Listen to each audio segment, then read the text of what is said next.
Վանաձորում եւ Գյումրիում Եվրամիության թանկարժեք ծրագրի ավարտից 2 տարի անց իրավապահները մի խումբ պաշտոնյաների կողմից համայնքներին հասցված խոշոր վնաս են արձանագրել ու քրեական վարույթ հարուցել։ Դատախազությունից այսօր հաստատեցին, գործը միանգամից 7 հոդվածով է՝ գույքի հափշտակումից մինչև փողերի լվացում ու փաստաթղթերի կեղծում։ Եվրոպական միության կողմից ֆինանսավորվող Դեռ ամիսներ առաջ Ազատությանը հայտնի էր դարձել, որ Եվրամիությունը գումարի հետ գանձման պահանջ է ներկայացրել Վանաձորի քաղաքապետարանին պայմանագրի խախտումների եւ չհիմնավորված ծախսերի պատճառով։ Այդ ժամանակ խոսքը 4 միլիոն եվրո դրամաշնորհի շուրջ 7.5%-ի մասին էր։ Այժմ Ազատության տեղեկություններով երկու քաղաքներին հասցված վնասի չափը գնահատվում է շուրջ 2.5 միլիոն եվրո, այսինքն ծրագրի ողջ գումարի կեսից ավելին։ Ամիսներ առաջ Եվրամիության պահանջի հետ Վանաձորի համայնքապետարանը համաձայն չէր։ Ազատության գրավոր հարցմանը համայնքապետի պաշտոնակատար Արկադի Փելեշյանը պատասխանել էր, թե վիճելի հարցեր կան։ Եվրամիության կողմից դաշինք հանուն կայուն եւ կանաչ կառավարման ծրագրի շրջանակում օրենքով սահմանված կարգով իրականացվել է աուդիտ, որի եզրակացության մեջ կան վիճելի հարցեր։ Վանաձորի համայնքապետարանը չի համաձայնել ԵՄ աուդիտորական եզրակացության հետ եւ սահմանված կարգով ներկայացրել է իր դիրքորոշումն ու առարկությունները։ Նշված հանգամանքներով պայմանավորված տվյալ փուլում համայնքապետարանի կողմից որևէ գումարի վերադարձ չի իրականացվել եւ վերադարձման պարտավորություն չի առաջացել։ Այսօր համայնքապետարանից հրաժարվեցին մեկնաբանել քրեական վարույթն ու միայն նշեցին, թե ներկայացրել են իրավապահների պահանջած բոլոր փաստաթղթերը։ Պարոն Փելեշյան, տեղեկությունն է, որ Եվրամիության ծրագրի հետ կապված փաստաթղթեր են եկել, ինչ որ արգրավել հակակոռուպցիոնը, ճիշտ է տեղեկությունը։ Չեք պատասխանում։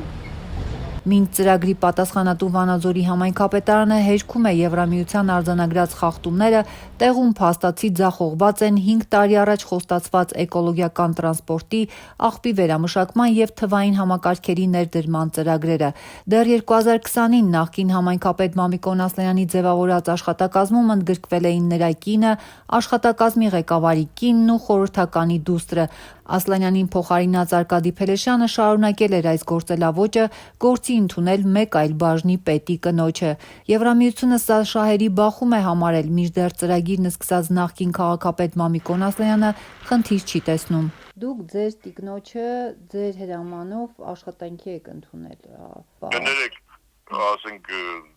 իմ տիկնոջը ես չեմ ընդունել յութական պատասխանատու պաշտոնում։ Եթե դրա աշխատանքների մեջ որևէ թերություն կա, կարող են այդ թերություններից խոսել, բայց հիմա ասենք, որ իմ կինն իրավունք չունի աշխատի։ Ծրագրի ղեկավար Նատալիա Լափաուրին եւս պնդում էր, թե տեղյակ չի եղել աշխատակիցների ազգակցական կապերից, թեև նրանց աշխատավարձը վճարվել է եվրոպական միջոցներից։ Փաստաթղթերում էլ որևէ տեղ, ինչքան գիտեմ, չի։ Արդյոք այդտեղ շահերի բախում չեք տեսնում։ Ես չգիտեմ, ասենք իրավական առումով, թե նաև ընդհանրապես, իրենց ոնց ասեմ, ընտանեկան, այսպես ասած, ներքին խոհանոց ես չեմ մտնում, ես չգիտեմ որպես ծրագրի ղեկավար, ով ում կինն է, ով ում ամուսինն է, անկեղծ։ Կասկածների տեղիք է տալիս նաև տեխնիկայի ձեռքբերումը։ 1.7 միլիոն եվրոյով 10 էլեկտրական ավտոբուս մատակարարած Սենա Մոթորս ընկերության ներկայացուցիչը խոստովանել էր, որ պահեստամասերը բերվել են Չինաստանից եւ հավաքվել Հայաստանում։ Այսինքն ոչ Հայաստանում է արտադրվում, դա ոչ Վրաստանում։ Ինչ ավտոբուսը։ Ավտոբուսը էլի, հա։ Չստենքը հավաքվում է, պրոստը այդ մանա, ասենք իր հատբաները սաղնդես է գալի։ Հա, որտեղից։ Չինաստանի դետալները բաներ։ Իսկ Հայաստանում է հավաքվել, թե Վրաստանում։ Դա լաստե հավաքվել իշխան միտը։ Հայաստանում հավաքվել է։ Սա հակասում է Եվրամիության պահանջին, ըստ որի տեխնիկան պետք է լիներ եվրոպական ծագման։ Չնայած այս հակասություններին ծրագրի ղեկավարությունը դեռ 1 տարի առաջ վստահեցնում էր, թե ամեն ինչ անցել է անթերի ու միջազգային կառույցի խոշորացույցի տակ։ Ծրագրով նախատեսված բոլոր գործողությունները արված են։ Իսկ այսօր պատկերը հետևյալն է. Վանաձորում ավտոբուսները մասամբ երթուղի դուրս եկան մեծ ուշացումով, իսկ Գյումրիում այդպես էլ խոստացված 5 էլեկտրական ավտոբուսները չեն գործարկվել։ Վերամշակման հաստոցները, որոնք օրական 1 տոննայից ավելի շինարարական սալիկ պետք է արտադրեին, չկան։ Մյուս բաղադրիչների ճակատագիրն անհայտ է, թե ինչպես է գոյացել 2.5 միլիոն եվրոյի վնասը իրավապահները դեռ չեն բացահայտում։ Քրեական հոդվածներով ենթադրյալ հանցանքը գործել են մի խումբ պաշտոնատար անձինք, եղել են նաև նրանց օժանդակողներ։ Այս պահին սակայն պարզ չէ ենթադրյալ խախտումները թույլ տված պաշտոնյաների անունները։ Դատախազությունից ասացին, այս գործով դեռ մեղադրյալներ չկան։